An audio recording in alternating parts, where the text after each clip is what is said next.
So, hello everyone.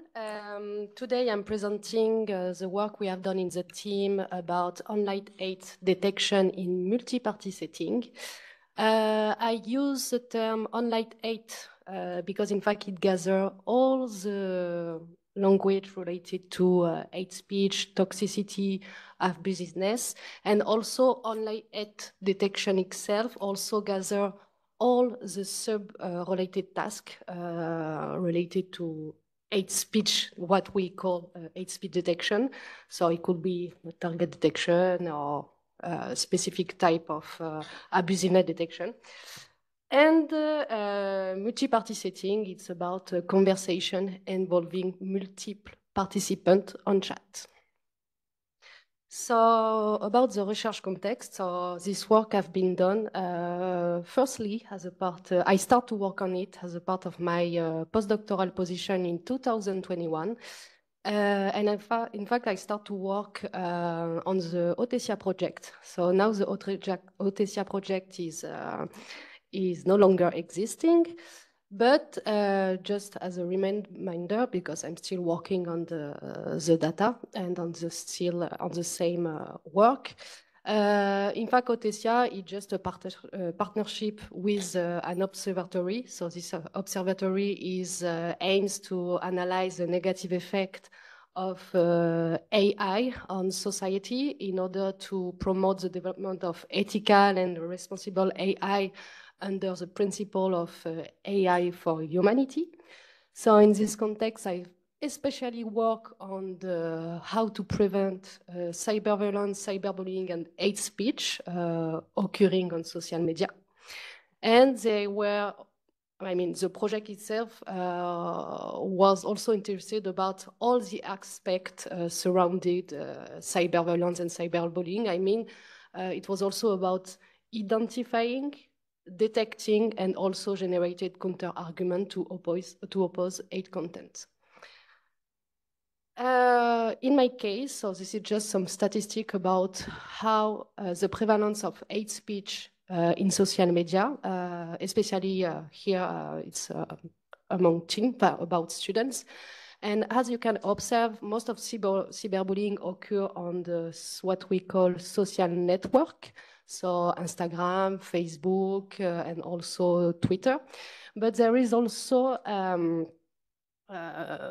main part which occur on a private instant messaging platform and also on chat room. So chat, Snapchat, WhatsApp, and whatever. Due to the restrict access of this kind of data, due to platform policy, there is currently really few study and data set working on this kind of data. I mean, working on conversation and especially a conversation containing online hate. So most of the work have been done on what we call in the literature easy to access data, so Instagram, Facebook, and whatever. So what does that mean? It's, in fact, currently we have to fill this gap because most of the method which has been developed are not really working well in for this kind of structure and dynamic. So in fact, this was the finding we had, and we start from this finding in order to initiate this work. So I structure this presentation around 3 research questions I attempt to answer. So the first is, as I mentioned, due to the policy limitation of the platform, how we can overcome this limitation and get this kind of data.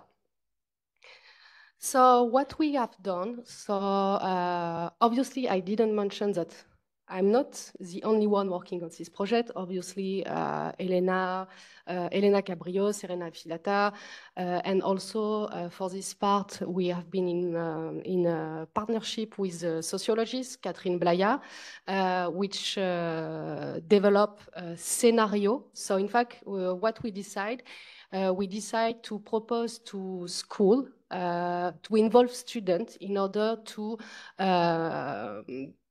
collect data using a role-playing game. So that means, in fact, we have proposed scenario to students in which it mimics cyber-aggression situations that may occur, especially among teens, on this specific setting.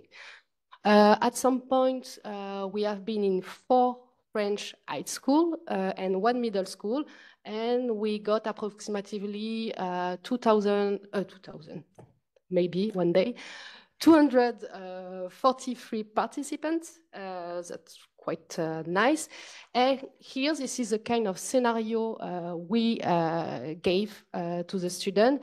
We developed 4 scenarios touching really specific sensitive topic raised by the sociologists. So one was about obesity, the other about ethnicity, religion, and also homophobia. And here we asked 2 students, in fact, to embody one of the role, so fictional role. So it has to embody either the bully, the victim support, the bully support, and the conciliator. The victim were always played by one of us. I mean here, because some of you remind that they have to collaborate to this task. And they have to play to the victim just for the safety, just in case that, in fact, it not turn in real life the bullying. So as you can observe, it's a really specific scenario in which we describe a specific problem, how the different role of involvement in cyberbullying are involved and evolve over the scenario. And we gave students an online room chat platform and access to this platform, and they have to exchange, and like that we have been able to collect proper conversational data. At some point, we collect 36 conversations, totaling 5,000, almost 6,000 lines. And what is interesting here, it's as maybe you can obviously think, all the messages are really, really short comparing to the other platform. For instance, here, the average, it's about 6 tokens per message. So it's really, really short. And this point is really important because this is also why we have to develop specific method for this specific setting. We manage even regarding the sensitivity of the topic, to collect balanced scenarios. So that means we have approximately the same number of scenarios about the different sensitive topic. And you can scan the QR code to get to download it. It's in open access. The second research question is, now that we have collected the data, how we can describe it for computational analysis. So here, this is, I'm really sorry, I didn't put a warning. Obviously, there are some bad words, and I'm really sorry. Here, this is what we have from the beginning. So we have the message, well, the translation, I did it by myself, and also the role that the student embody. So here, this is one of the layers I had about identifying if the message exchange contain hate or not. This work is related to the work that Ekaterina and Benjamin have done on subtlety and implicitness, because in order to develop my definition, as we are in a specific context, here hate is not only about using derogatory language or offensiveness or toxicity. Here we have to be aware of context at large, meaning about the situation, the role that the student embody, and also about the relationship between the fictional character. So this is why here overtly aggressive message is obviously explicit. Aggression is explicitly expressed, but when students use words referring to external knowledge, for instance, animals to talk about obesity, it is overtly aggressive because we know that in this context, it's about it's talking about someone in overweight.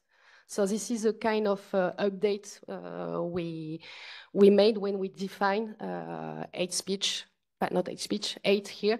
For instance, covertly aggressive, using metaphor regarding the concept, the context is not specifically covertly aggressive. Previously in the literature, it was, because covertly aggressive, it's about using figurative device like irony, black humor, and whatever. But here it's about using linguistic strategy in general that could encompass a lot of things. And obviously, there will also sometimes it happen non-aggressive utterances. The second layer is about identifying the different kind of abuse. So here, this is a taxonomy I developed specifically as well for this context after that I have read all this conversation. So I identify 5 major types of verbal abuse occurring in this context. So blaming, so this is referring to individual blaming or gaslighting responsibility, name calling, so an utterance containing a lot of insult language, message containing threat or coercion, utterance containing denigration, and aggression other. This is about all the message containing other form of abuse we didn't identify yet. And these 2 second layers are related to pragmatic level information, because in this layer, the first layer, intention layer, we have tried with the annotator, we have tried to identify what author aim to achieve or convey through their messages. We adapt that, the intention regarding the intention that can occur in cyberbullying. So here we identify 8 types of intention. The first is about attack. So this is about referring to an aggressive communication or hostile behavior. The second is about having a defensive posture in response to an attack, or it could be a reactive defense. The third is counter speech, so which refer to utterance about constructive rebuttal or non-aggressive counter. There is also all the messages related to abetting or instigating, so meaning that in fact this message aims to amplify, escalate the violence. And the 4 others are about gaslighting. So this one is about people trying to manipulate the reality. The other is about conflict resolution. So message that try to introduce a peaceful mediation. Empathy, it's another kind, so it's about supportive message. And other, this is all the messages we qualify as either neutral or unclear, because as in fact we have to annotate this message, but we are not in the mindset of the author. Sometimes we don't really know what they try to convey in their message. And comparing to what exists in the literature, you will see later, in fact, the novelty in this taxonomy, in fact, we are not focusing only in describing negative behavior. Here we are also interested in conflict resolution, empathy, and also in all the message related to defensive postures. And the other layer, which is about describing the context, so the contextual framework in which these messages function are used as a response, we use exactly the same taxonomy. So here it was just in order to enable to understand from which behavior this message result or respond. For instance, for the second message, the intention is an attack, but in fact it's a response due to a counter speech that appeared before. So we try, in fact, to elicit this kind of information to enable to capture more complex information about the context and also cyberbullying practice. In total, this data set is what we call fine-grained multi-label tax set. It consists in 6 annotation layers that I didn't present here, but I didn't present all of them here. If you need for reference, there is a full guidelines paper on my GitHub. And I didn't mention that currently this is, as my knowledge, the largest publicly available dataset in this covering this task, and also providing so much in-depth analysis in terms of annotation layer. Once we have annotated, so maybe some of you know that is a tough task, and annotation is not only just assign a label. To ensure that the annotation we provide was reliable, we perform what we call inter-annotation agreement. So inter-annotation agreement is about having several rounds about the annotation performed by the annotator, and regarding the score of the agreement among annotators, we clarify the guideline, or either we restructure the taxonomy or whatever. And here, this is what we have done. So we have done 2 phases of inter-annotator agreement. And in addition, so as you can observe in the first phase, intention and context, so which are the most difficult label to annotate, because as I said, we have to, the annotator have to be kind of in the mindset of the author. We struggle a lot. So we have discussed, and what we have done specifically, we have used another taxonomy. In fact, this taxonomy, I didn't mention this paper, but you can find it in my publication, is about a taxonomy which enable to describe the different kind of disagreements that can occur among annotators. So here there is a layer dedicated to missing information. For instance, the message is too short, unclear, so that could raise a disagreement. Sloppy annotation is just, it's a human task, so sometimes we can make mistake.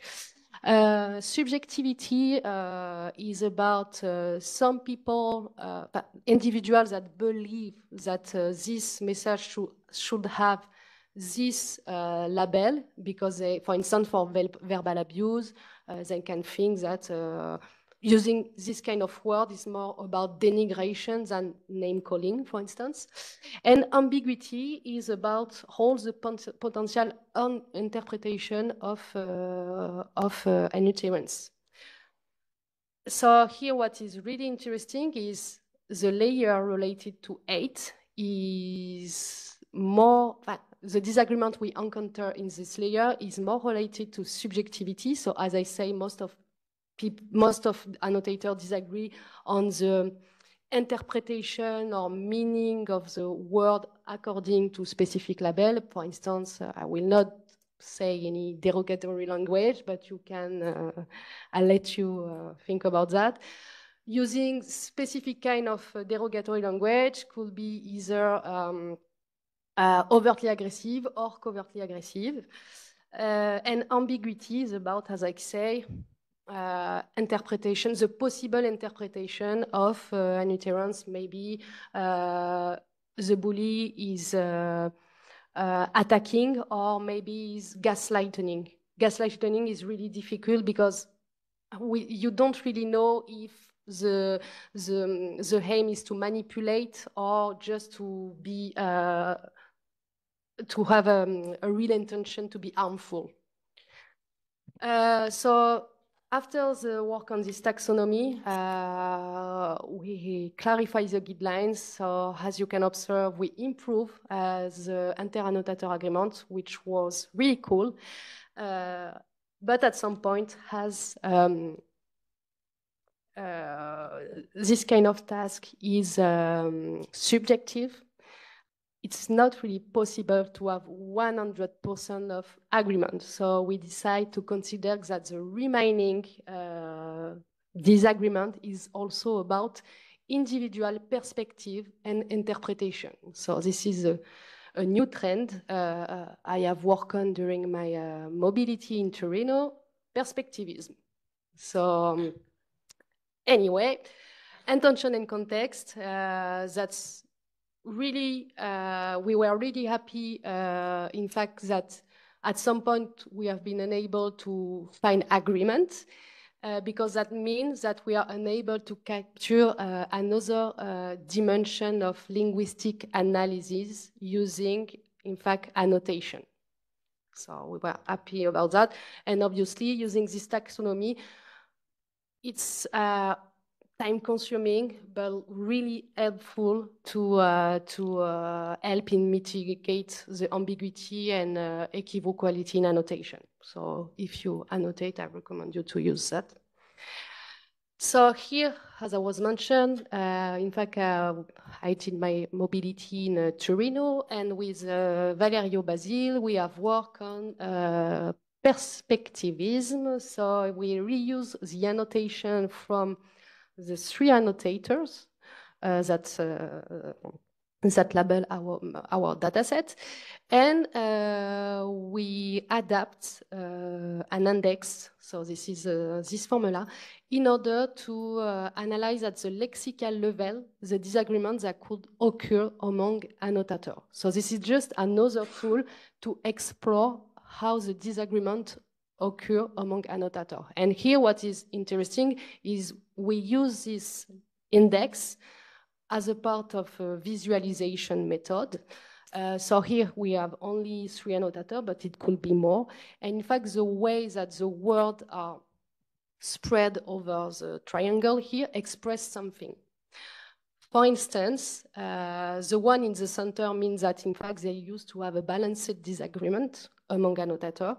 And the one in the middle of 2 annotators, this is what we call bilateral disagreement, so specific pair of disagreement, could be about a possible community interpretation of 8. And the one on the top of annotator, for instance, the word peer, so near to A1, it's what we call multilateral disagreement. So this is one versus both versus the other annotator. And here, that will what they say, this kind of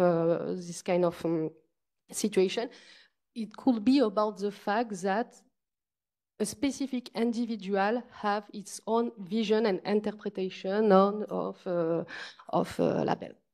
So this is the cool work we have done in Torino. And here, this is just some interesting statistic about cyberbullying practice. So I just performed statistic. And here, this is about the power balance, because maybe you know about it. So usually how cyberbullying occurs, this is repeated messages, flooding and harmful action against victim and their bystander. And here, thanks to this statistic, we can say that it's true. but not only. So the two last layer, so the yellow one, it's about the B, it's about bully sending message to the victim.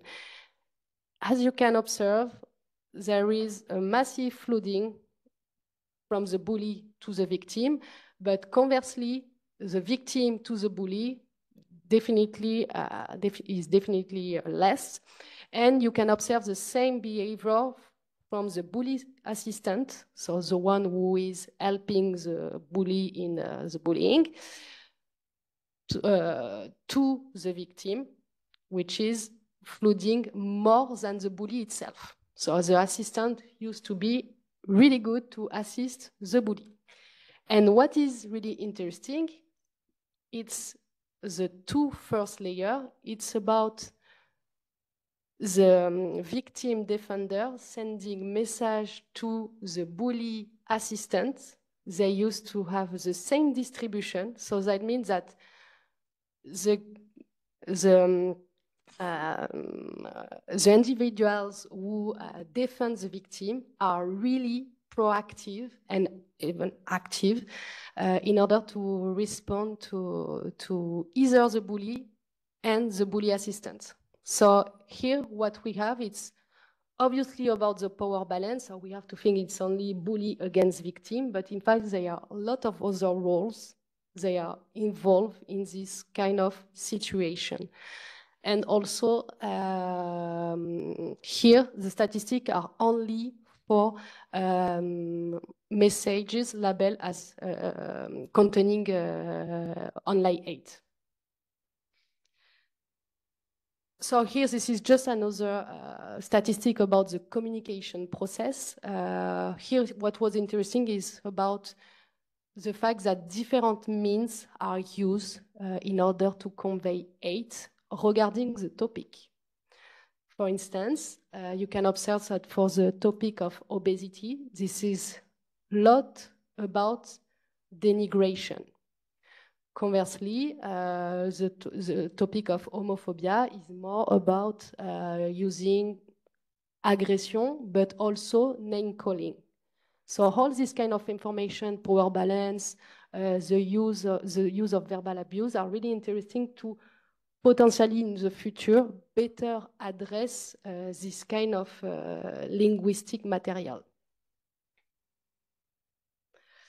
And here, another chart again. So this one is also really interesting because, in fact, I don't remember the name of this. I think Chanquier. Well, anyway, I don't remember the name of this kind of diagram. Usually, you can think that, in fact, cyberbullying is only about attacking or about attacking and defending themselves. And in fact, here, you can observe that it's more complex. So let me explain. On the left, this is the intention. So this is about what the author have in mind when he sends this message. And on the right, this is about the context. So as I explained later, this is about in response of which behavior the message has been sent. And as you can observe, so attack on the left not only occur in response to a defensive posture. It used to occur the most in response to nothing, because MISC here is about a null context. So that means, in fact, they used to be aggressive and attacking the other without any provocation, just for, let's say, for free, to escalate the violence. And this is also the same if on the left you have the look to the acronym DFN, so for defense. In fact, you can observe that defense not only occur about attack, but they are also proactive in terms of aggression, because it occurs also in the MISC context, so MISC context without any specific provocation. So here what is really interesting is there is two things. There is definitely a proactive reactive shame among bully, victim, and bystander that we could exploit in future development. And there is also a real importance in considering non-aggressive utterances. Because here, as I say, MISC is about MISC on the left, the intention is about utterants which are not aggressive or unclear or that do not convey aggression, like other as well. So that means we should to investigate more because it could be where the seed is, and that could explain to prevent potential cyberbullying.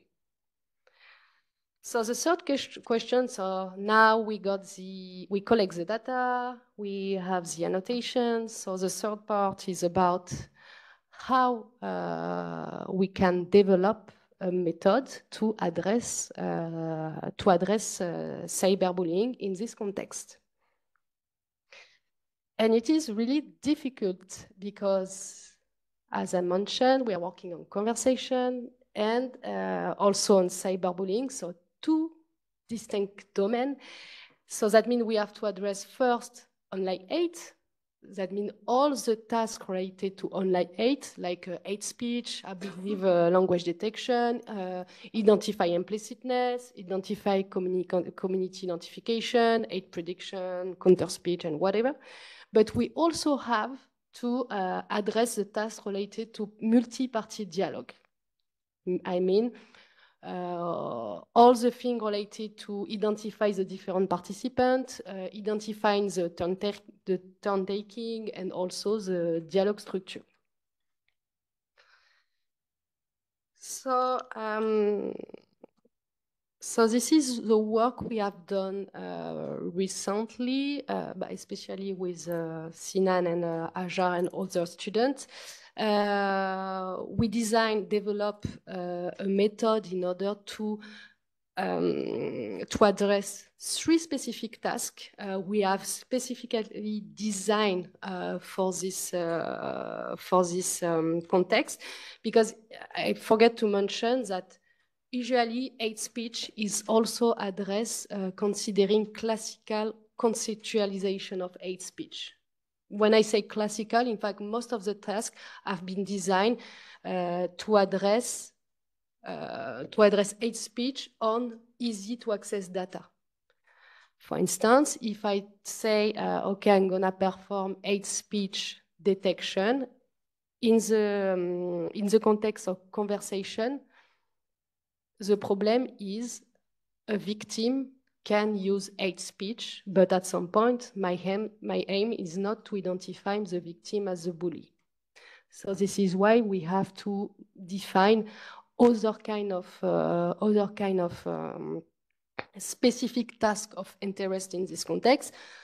Well, the classic task, obviously, of abusive detection, because here we don't wish to identify, to distinguish among bully and victim, but just to identify if there is a use of toxicity, abusiveness, and whatever. The second task, this one is more about distinguish the different bullying behaviors. So here it's in order to make the distinction between the different intentions that are a part of bullying, for instance, attack. It has to be identified as a cyberbullying posture. And conversely, empathy has to be identified as a non-cyberbullying posture. And the third task is about identifying the peer group, the different peer groups, so the people, the individual being a part of the bullying side, and the one being a part of the victim side. So what we have done, we have used different strategies of representation learning. So representation learning is just a way to encode data in order to extract significant features to address a specific task. So usually, the classic way in NLP is to use text embedding. So this is what we have done. We have used Camembert and Flaubert, so really well-known pre-trained language model in French. And we have decided to specifically focus on to get an embedding for each messages, independently of the context. Then we have create graph embedding. So graph embeddings in this case were based on conversational structure. Here the strategy was to just use different dimensions of linguistic analysis, the text and the discourse structure through the use of graph-based embedding. So just a brief word about how we build the conversational graph. In fact, in this case, conversely to the text embedding, we consider a sliding window of, I don't remember, maybe 10 messages. And we identify the mention of each authors in this message. And according to the proximity of the concerned receiver, in fact, we adjust the weight of the age. So meaning that, in fact, higher the proximity, the stronger the interaction. So this is the formula we explain in order to, in fact, characterize the interaction between participants. And then we perform a fusion of these two information. So using a strategy of early fusion, we just concatenate the two embedding in order to leverage these two kind of linguistic analysis dimension. Here, this is two sub research questions we have attempted to answer using this strategy of representation learning. Well, it's not really well displayed. Here, first, it was do the learning representation method provide consistent performance across different 8 related tasks?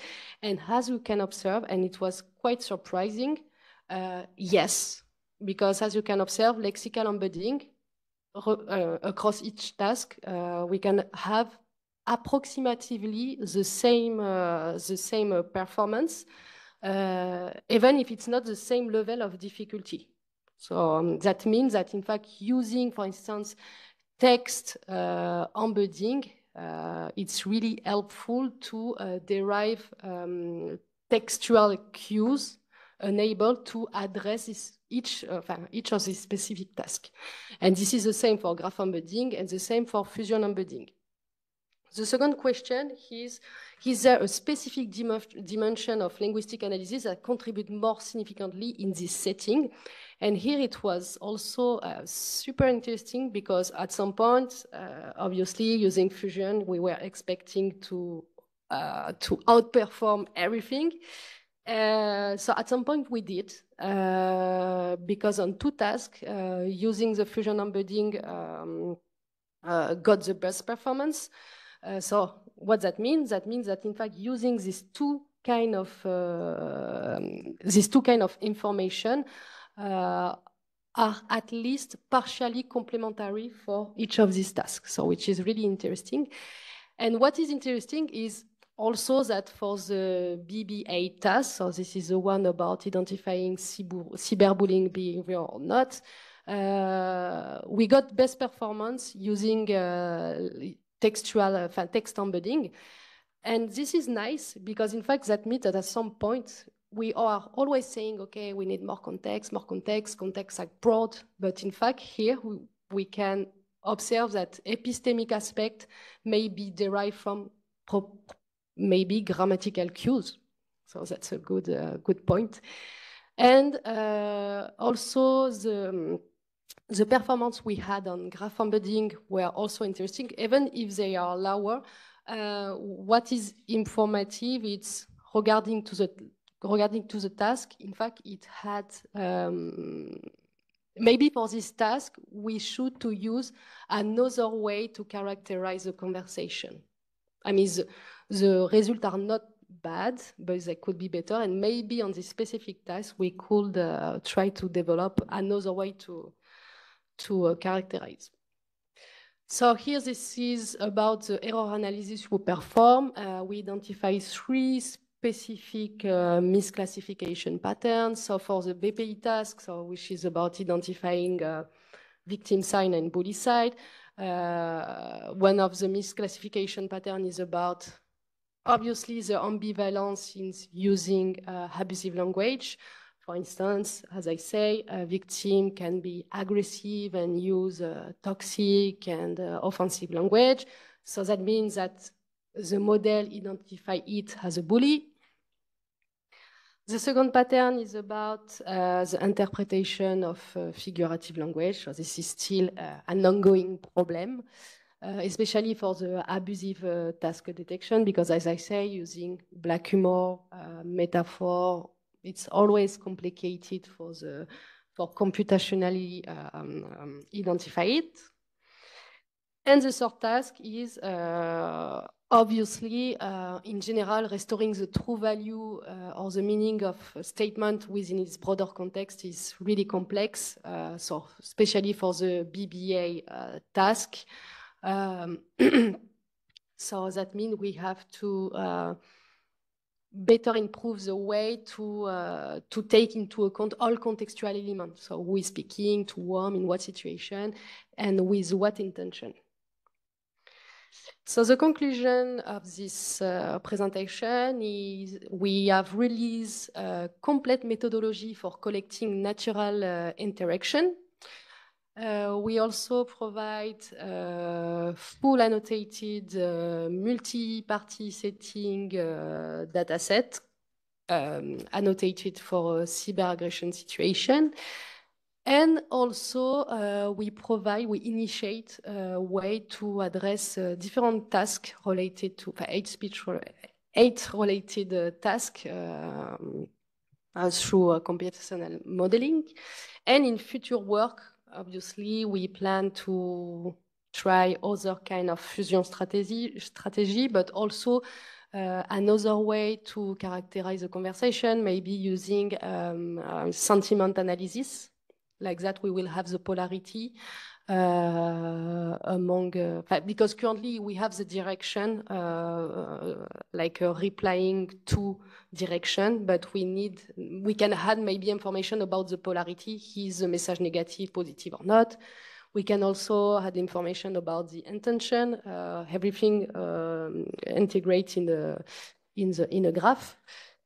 Leveraging all the things related to annotator's perspective, because currently we are working on the dataset relying on what we call majority vote. So that means we have only one type of annotation, but we could use the annotation from all the other annotators. And I also already mentioned that, so explore hybrid and late fusion strategy in the way we capture extra linguistic knowledge.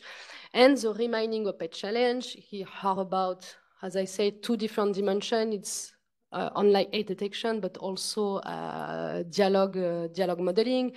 So we have to address conversational disentanglement in order to better identify the different bullying events.